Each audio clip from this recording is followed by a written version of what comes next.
jo als 16 anys, entre els 16 i els 17 anys, jo ja estava viatjant a altres llocs al concert. I quan això es va consolidar, prompte me vaig adonar que Xàtiva va tenir una importància indiscutible per a mi, estigués i visqués on visqués, i que volia que fos el meu centre d'operacions, el lloc on tornar. Hi ha una cançó meua que es diu Lloc 2, que parla de tornar al meu carrer, tornar, i és el lloc on tornar. Estiga on estiga, no? I vaig on vaig. Però així, és un centre d'operacions, però sempre orbitem al voltant de Xàtiva. I aleshores jo, quan vam començar este projecte en comú, que és pensar en criar, ser criador d'alguna cosa més que de cançons, jo veia molts músics al meu voltant que havien estat en la mateixa situació i que vivien enganxats als telèfons mentre estaven fora, no? I jo no volia això, almenys al principi, els primers anys de vida del meu fill. Així que vaig vendre el cotxe, que m'havia costat molt de pagar, i vam anar pensant en una altra manera de transportar-nos.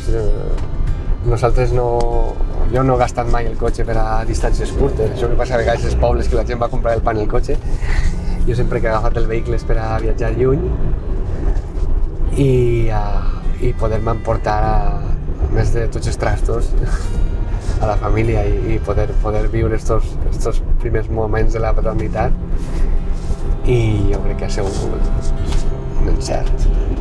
No pots aparcar on vols, però els viatges llargs es fan més lentament, la vida es permet fer més lentament, procurem tindre menys impacte al nostre voltant i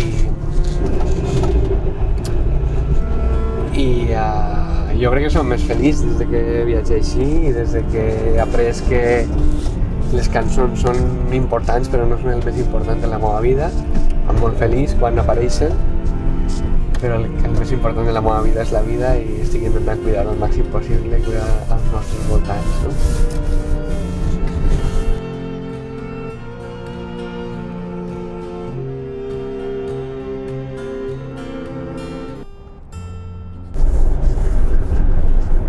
Bueno, este concert fa nervis perquè hi ha moltes tecles.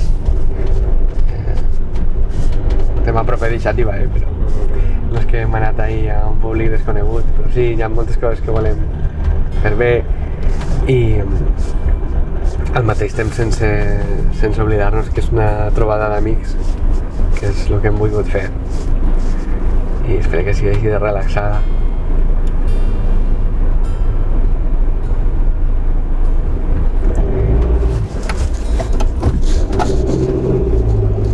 Amb ganes de que passe, però no amb ganes de que passe de que hagi passat, sinó de que passe, no? Que estiga passant. Ganes de que passe d'una manera natural i després descansar una mica i mirar cap arrere el que hem fet en el disc i en altres coses i començar a pensar.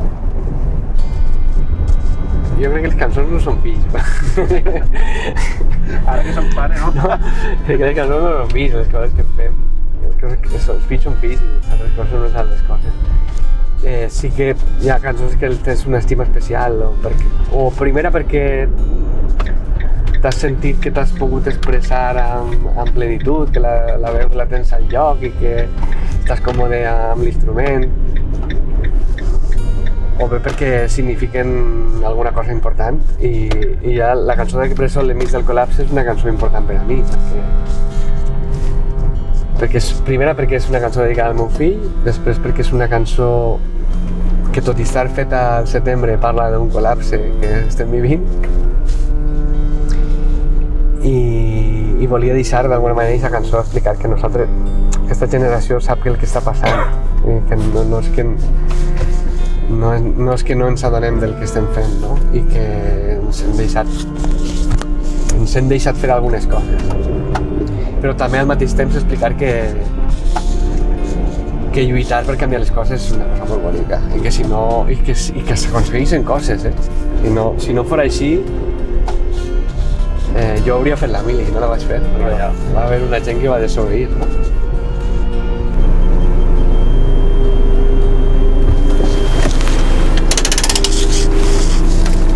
València! València, ja estem. Mare meva.